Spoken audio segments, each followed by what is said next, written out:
Hola, amigas y amigos de Aquí Hablamos Derecho.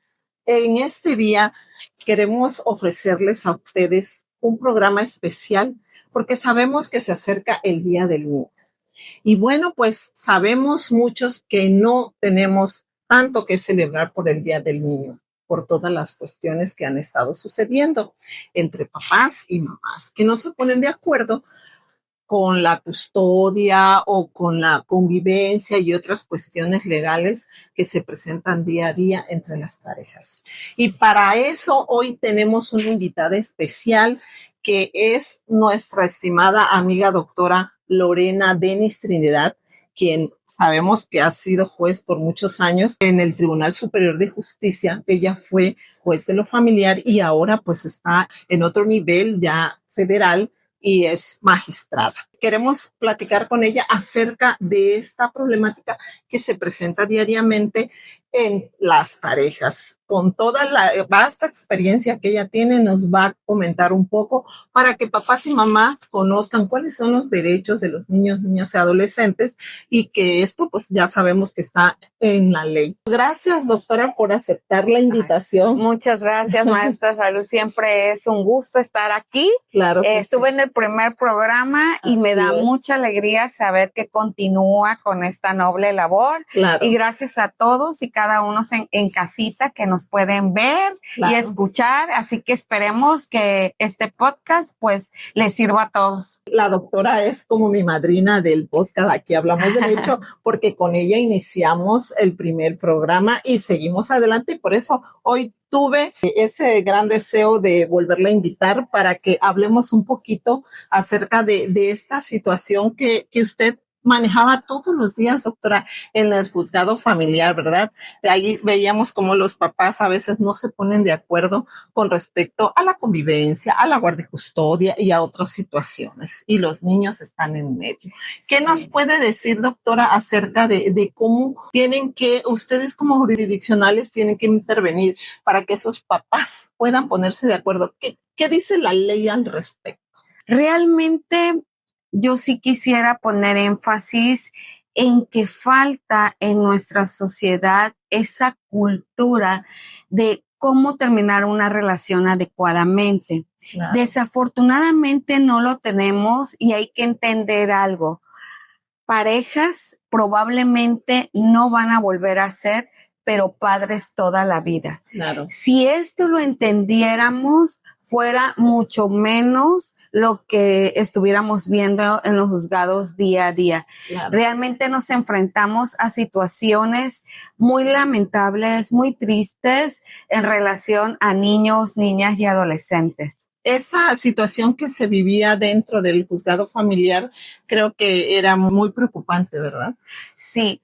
Ha cambiado la forma en que inclusive los operadores jurídicos, los jueces y las jueces determinan una guardia y custodia o cualquier asunto relacionado con niños, niñas, adolescentes. A veces creemos que para decidirlo, pues los jueces le van a preguntar a los infantes y a los adolescentes con quién te quieras ir. Y eso es lo más alejado que puede existir. ¿Cómo se juzga actualmente este tipo de situaciones?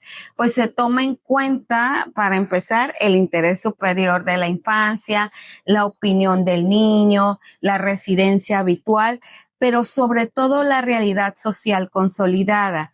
¿Y en qué consiste esto? Hay diversos tipos de familia y todas las familias están protegidas en nuestra Constitución. Y ahora, ¿qué es lo importante aquí? No tanto ni siquiera el vínculo. Platicamos hace un momento y me preguntabas, Oli, ¿qué pasa con los abuelitos que se hacen cargo de sus nietos y de repente están con ellos toda su primera infancia, su segunda infancia, y de repente viene papá o mamá y recuerda que por ahí tienen un hijo o una hija y qué van a hacer, ¿no? Entonces, ¿cómo se decide en este tipo de casos? Pues se pondera sobre todo cuál es la residencia habitual del niño, quién ha estado a su cuidado, quién ha procurado su protección y su bienestar. Desde luego, tomar en cuenta algo que nosotros llamamos autonomía progresiva y cómo se siente él, qué quiere, qué necesita, qué requiere. Si bien es cierto, el vínculo que puede existir consanguíneo es importante, la identidad de un niño adolescente, saber su origen es importante, también lo es procurar y decidir respecto a qué es lo que va a beneficiar a ese niño o niña adolescente y cómo se le protege. Y muchas veces es mantenerlo con aquella persona que le procura todo ese tipo de situaciones. Así que no es tanto la línea consanguínea o de afinidad o el parentesco, sino más bien quién está ahí procurando a ese niño o niña adolescente.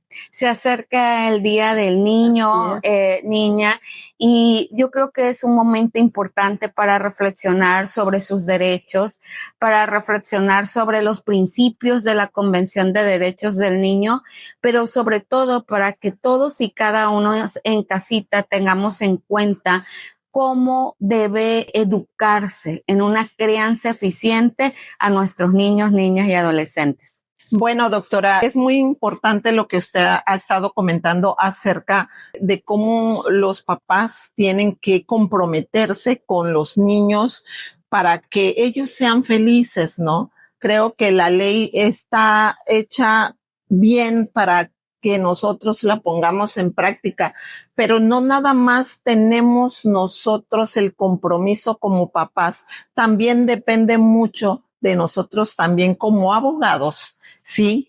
Que colaboremos con esos papás para que estos juicios salgan pues con beneficio hacia nuestros niños, ¿sí? Algo muy importante que acaba de decir, porque precisamente se va a implementar en todo el país el Código Nacional y en su artículo 666 prevé y requiere y exige a cada uno de los abogados y abogadas que quien vaya a intervenir en un juicio donde se involucren derechos de niños, niñas y adolescentes, pues deben tener la especialización en infancia y adolescencia. Y muchas veces nos preguntamos, ¿y por qué esto? ¿Por qué requieren esta especialización? Porque el derecho de niños, niñas y adolescentes ha cambiado a partir de la Convención de Derechos del Niño de 1989 y es procurar precisamente y tratarlos como sujetos de derechos, ya no como objeto de protección. ¿Qué se da en nuestra cultura?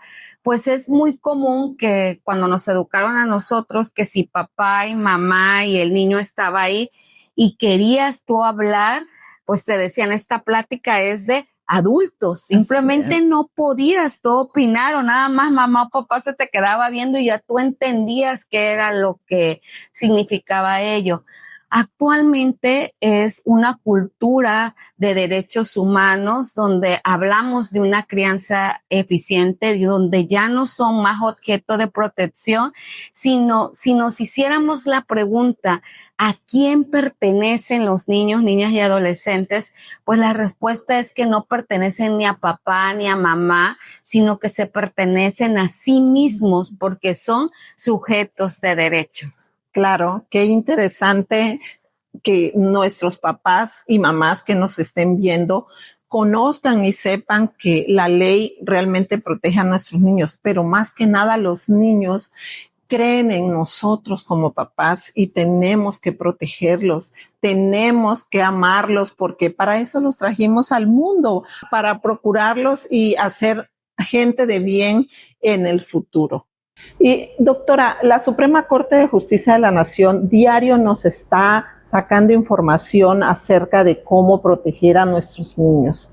¿Qué nos podría usted comentar respecto a lo último que la Suprema Corte pudiera haber establecido pues para estos niños? Sí, mire, yo creo que hay algo muy importante. Siempre me preguntan, Por eso estamos como estamos. Antes era mejor la educación y no es que los niños, niñas, adolescentes van a hacer lo que quieran, sino se trata de una crianza respetuosa y se trata de una crianza eficiente donde realmente su opinión cuenta y valga.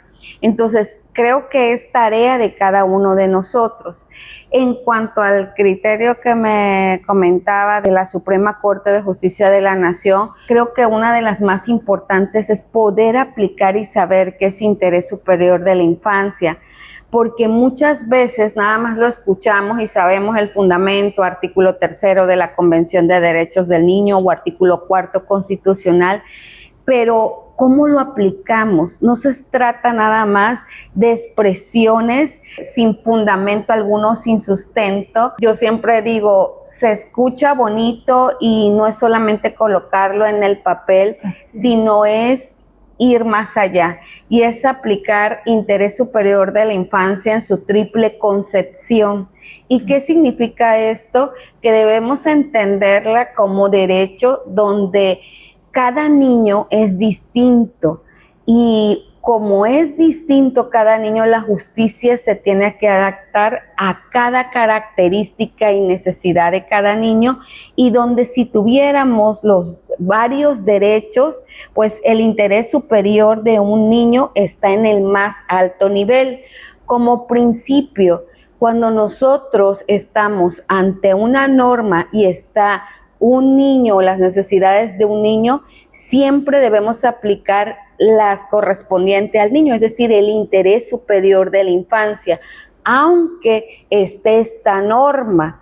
Y finalmente, como norma jurídica o norma del procedimiento, sería a veces la justicia no puede esperar hasta que sea Z.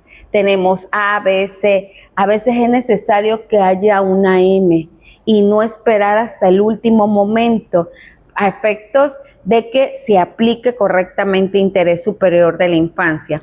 ¿A qué les invitamos, maestra, que de verdad se especialicen, a que no creamos que los derechos del niño pues es algo mínimo? Por el contrario, es un derecho especializado y que no solamente es que debe ser a cargo de abogados y abogadas, sino también de cada hogar. Claro. Que esta nueva filosofía llegue y permee en cada hogar mexicano y tabasqueño. Claro que sí. Doctora, la verdad que me da mucho gusto haber estado platicando con usted este día y hablando de esto tan importante y tan interesante que son los derechos de los niños, niñas y adolescentes.